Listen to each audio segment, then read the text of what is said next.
নিৰ্বাচন বতৰ বুলি আমি ইয়াত উঠি পৰি লগা নাই কিন্তু বোলে বিটিসি ইলেকশন আহি আছে 26ৰ ইলেকশন আহি আছে গতিকে লগাও নহয় সেইটোৰ কাৰণে আমি নামি পৰা নাই আমি কিন্তু কংগ্ৰেছে নামি পৰিছে মই দুটাহে কথা কম কংগ্ৰেছে এতিয়া উঠি নামি পৰিছে সেইটো হৈছে ভাৰতৰ সংবিধানখন ৰক্ষণাবেক্ষণ দিয়াৰ স্বাৰ্থত কংগ্ৰেছে এতিয়া উঠি পৰি লাগিছে আপোনালোকে জানে না নাই ভাৰতৰ সংবিধান কি হ'ব গৈ আছে মন গলে সংবিধানখন হলনি হয় ৰাতি ভিতৰতে পইচা চেঞ্জ হয় black money where is the black money কোন আছে কালাধনৰ নামতে একদম কি কৰিছে হাৰা হাসে গুতে ভাৰতৰ ৰাজ্য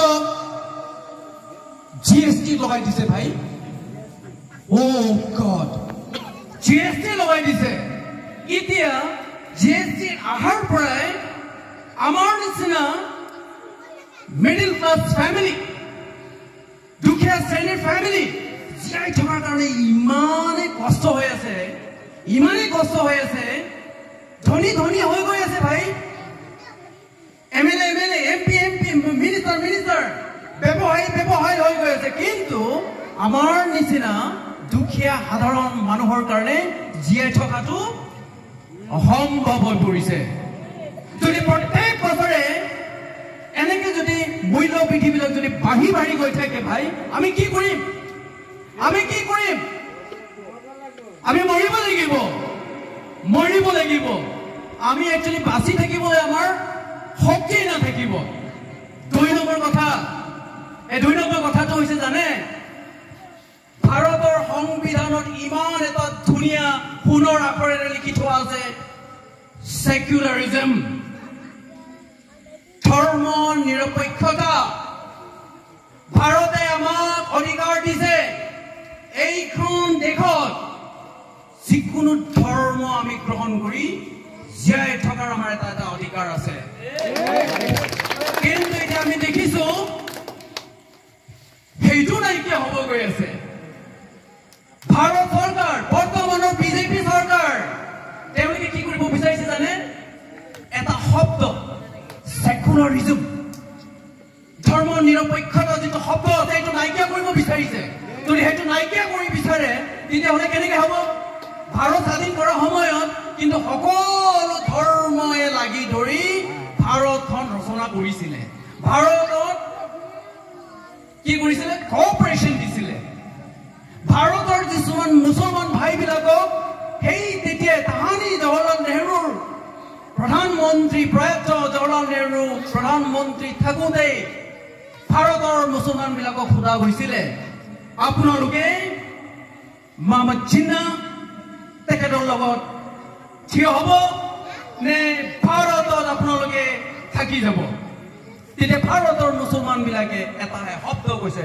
আমি নাযাও আমি পাকিস্তান নাযাও আমি অন্যান্য ৰাজ্যত নাযাও আমি ভাৰতত থাকি যাম তেতিয়াই আমাৰ ভাৰতৰ সংবিধানত সেকুলাৰিজম শব্দটো থাকি গৈছে গতিকে আমাৰ অধিকাৰ আছে আমি আমাৰ ধৰ্মটো বচোৱাটো আমাৰ প্ৰাপ্য ধৰ্ম নাথাকিলে কিন্তু মানুহ নাথাকে ধৰ্ম নাথাকিলে কিন্তু আমি জীয়াই থকাৰ কোনো এটা ব্যৱস্থাই নাই কাৰণ ধৰ্মহে আমাৰ চৰিত্ৰ আমাৰ জীৱন আমাৰ চিন্তাবোৰ ধৰি ৰাখে নহলেতো দেখোন মাৰা কাটাতে হে কৰি যাব দেখোন ধৰ্মহে বচাই ৰাখে এইকাৰণে শ্ৰদ্ধা ৰাইজ আজি এই সন্ধিয়া সময়ত আপোনালোকক মই আহ্বান কৰিব আহিছো 16 ডিচেম্বৰ পৰা যিকোনো প্ৰকাৰৰ আপোনালোকে কংগ্ৰেছ দল বিপুল ভোটত জয়যুক্তি বঢ়াই পেলাই কোকৰাঝাৰ পিটিচি পঠাব লাগিব তাত যাবই লাগিব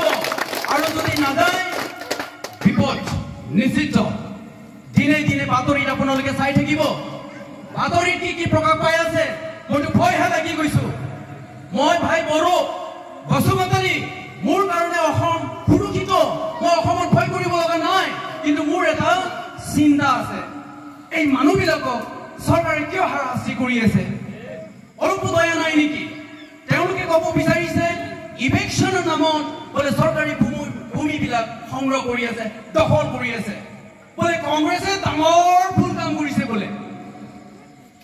ঠিকে আছে ভাই, ভুল কাম কৰিছে। ভাৰতখনতো এনে এটা দুখীয়া ৰাজ্য, গতিকে ভাৰতত আমি যদি ভোট দিছে যেতিয়া, আমি ভোট যদি সাব্যস্ত কৰিছে যেতিয়া, আমাৰ অধিকাৰ আছে নে নাই? আমাৰ অধিকাৰ আছে। ভাৰতত যিকোনো প্ৰাংগণত থকাৰ আমাৰ অধিকাৰ আছে, কিন্তু কিছুমান আইন আমাক বাধা দিয়ে, যিটো আইনটো আমি ক্ৰছ কৰিব নোৱাৰে। সেই তেতিয়া কংগ্ৰেছ আছিলে, কংগ্ৰেছে এটা আইন প্ৰণয়ন কৰিছে আৰু মানুহক ফৰেষ্ট লেণ্ডবিলাকত যাব দিছে, কিছুমান বড় অঞ্চলত থাকিব দিছে। সেই তেতিয়াই যদি থাকিব নিদিলেহেঁতেন, সেই মানুহবিলাক তাত প্ৰৱেশ নকৰিলেহেঁতেন। কিন্তু থাকিলে, তাত বকবা কৰিলে, ঘৰ বনালে, ঠিকেই আছে, কংগ্ৰেছে ভুল কাম কৰিলে। কিন্তু ভাই এতিয়া বিজেপি অলপ ভাল কাম কৰকচোন। যদি কংগ্ৰেছে বেয়া কাম কৰি থৈ গৈছে, আপোনালোকে যদি ৰাইজৰ পক্ষত আছে, যদি ৰাইজক ইমান মৰম কৰে, যদি চবকে যদি চিন্তা কৰে, দেশৰ কথা যদি চিন্তা কৰে, তেনেহ'লে এই মাটিবিলাকৰ কি আইন এটা বনাই পেলাই কি মাটি দিব নোৱাৰে?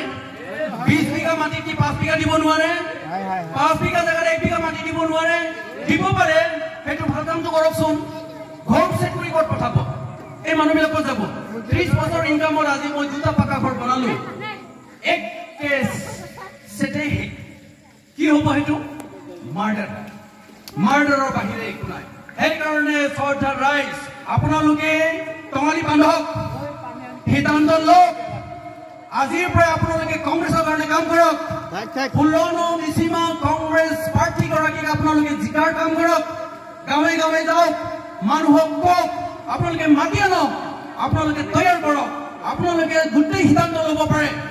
আৰু এটা জমনি কথা মই কওঁ, বিটিচিত হ'ব পাৰে প্ৰত্যেকটো 40টা সমষ্টিত ৰিজাৰ্ভেশ্যন থাকিব পাৰে, কিন্তু মাইনৰিটিহে সিদ্ধান্ত কৰিব পাৰে। মাইনৰিটি যদি একগোট হ'ব পাৰে, তেনেহ'লে ইয়াত আৰু কোনো ক্ষমতা নাই জিকিব। গতিকে আমি দেখিছোঁ নিচিমা 16 নিচিমা সমষ্টি মাইনৰিটি ভোট আমাৰ অলমষ্ট 12,000 ভোটাৰ্ছ আছে। যদি এই 12,000 নালাগেচোন আমাক, 12,000 8,000 মাৰিলেও আমাৰ কেণ্ডিডেট গৰাকী জিকাৰ নিশ্চিন্ত। গতিকে আপোনালোকে ৰেডি থাকক, আপোনালোকে এই বিটিচি 12 এটা আপুনি জিকাই দিয়ক, জিকাৰ কামটো কৰিব লাগিব। আৰু সেইটো নহয়, ইয়াৰ লগত কিন্তু অসমো আমি দখল কৰিব লাগিব, কাৰণ অসম ডিছপুটতে গোটেই আইনটো ডিচাইড কৰে। গতিকে আমাৰ নেক্সট বিধানসভাটোৰ কাৰণে আপোনালোকে প্ৰস্তুতি থাকক, বিধানসভাৰ কাৰণে আপোনালোকে কাম কৰক। আৰু বিধানসভা সেই দুটা মাজত মাত্ৰ 4-5 মাহে ডিফাৰেঞ্চ আছে। সেইকাৰণে আমি এপিচিচি নিৰ্দেশ মৰমে, গৌৰৱ গগৈ ডাঙৰীয়াৰ নিৰ্দেশ মৰমে আমি বিটিচিত যেনেকে হ'লেও আমি এইবাৰ কংগ্ৰেছ প্ৰাৰ্থীটো দি পেলাই আমি প্ৰত্যেকটা সমষ্টি জিকাই দিয়াৰ কাৰণে আমি উঠি পৰি লাগিছোঁ। সেইকাৰণে ৰাইজৰ সহায় সহযোগ আমি লাগিবই। আৰু এইখিনিৰ লগতে মই এটা শব্দ আপোনালোকক মই স্পষ্টীকৰণ মই দি যাব বিচাৰিছোঁ। আপোনালোকে জানে নে নাই, আমি শিক্ষিত যুৱক, আমি এডুকেশ্যন ফিল্ডত থকা বড়ো, আপোনালোকে দেখিছে নহয়, BODO, ইংৰাজীত BODO লিখে নে নাই? লিখে নহয় জানো? কিন্তু সাধাৰণতে আমি বড়ো হয়, উই আৰ বড়ো, আমি BORO লিখো, জাতি হিচাপে আমি বড়ো। কিন্তু বড়োলেণ্ডত আমাৰ যিবিলাকে গৱেষণা কৰিলে, যিবিলাক ৰিচাৰ্চাৰ, তেওঁলোকে এটা শব্দ ইমান ধুনীয়াকৈ ওলাইছে, সেইটো হৈছে বড়ো। বড়ো মানে কি? বড়ো মানে সকলো জনগোষ্ঠীক লৈহে বড়ো বুলি কোৱা হৈছে। সেই বড়ো শব্দটো কোনোবা দৈমাৰী, কোনোবা খাগাৰী, কোনোবা নাৰ্জাৰী কোৱা হোৱা নাই। বড়ো মানে তাত সকলো জনগোষ্ঠীক লৈ একত্ৰিত হৈ পেলাই এই বড়োলেণ্ডটো নিৰ্মাণ কৰা হৈছে। সেইকাৰণে ইয়াত থকা আমি যে বড়োলেণ্ড বুলি যে কৈ থাকোঁ, সেইটো অকল খালি বড়োবিলাকৰ নুবুজায়, নেতৃত্ব দিছে বড়োবিলাকে, কিন্তু আটাইতকৈ শ্ৰদ্ধাৰ শব্দটো হৈছে বড়ো। সকলোকে লৈ পেলাইহে সেইটো হৈছে আমাৰ ৰিচাৰ্চসকলে সেই ৱৰ্ডটো ডিছক্ৰাইব কৰি থৈ গৈছে। সেইকাৰণে আমি সকলোৱে বড়ো, আমি কাম কৰিব লাগিব, বিটিচিৰ কাৰণে কাম কৰিব লাগিব।